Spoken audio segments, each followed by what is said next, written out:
vengo a defender la tradición folclórica, vengo a defender la chiquilina folclórica, vengo a defender los caballos folclóricos, los cantores folclóricos y a tomar un mate amargo folclórico y a mirar folclore todos los años acá, gracias a Dios.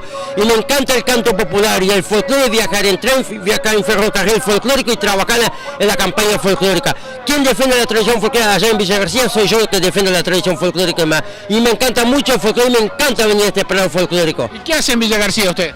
Bueno, yo trabajo en un horno folclore de ladrillo folclórico, a veces salgo a hacer changa, soy un hombre que salgo a hacer changa por todos lados, a veces doy vuelta a tierra folclórica, salgo a hacer quinta folclórica, ayudo a trabajar folclóricamente y a veces ando un poco a caballo folclórico allá en Villa García también. Un folclorista tomando mate en Porongo. En Porongo folclore, solamente para Semana Santa, Semana Cruz, Semana de Turismo.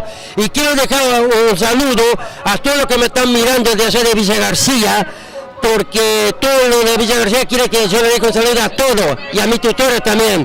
Y también quiero también dejar un saludo a las chiquilines y a las mujeres hermosas también.